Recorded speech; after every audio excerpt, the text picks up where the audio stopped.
Social media रे आपत्तिजनक धार्मिक पोस्ट को नहीं केन्द्रापड़ा उत्तेजना एक निर्दिष्ट धर्मर प्रार्थना को कुषित कर सोशल मीडिया रे पोस्ट करा नहीं संपृक्त संप्रदायर लोके प्रतिक्रिया प्रकाश करिसेंती।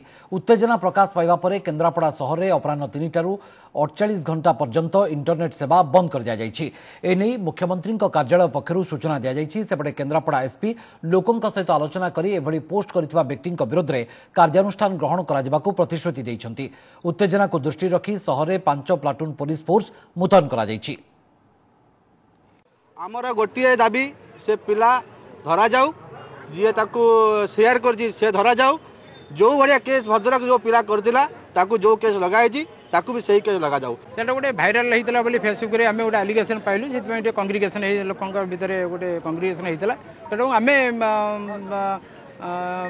तदंत करुचु निश्चय भाव परिस्थिति टेन्स अंडर कंट्रोल। हाँ गत काली फेसबुक रे जड़े व्यक्ति गोटे आपत्तिजनक डॉक्यूमेंट पोस्ट करते जोटा कि गोटे निर्दिष्ट संप्रदाय को बहुत मन में दुख देता। बर्तमान परिस्थिति पर तीक्ष्ण नजर रखाई से कौटी आम सब शांति श्रृंखलार सहित चली सफिशिएंट पुलिस फोर्स अच्छा कौन आईन श्रृंखला परिस्थिति हवा को दिज्व सब ठीक भाव चली।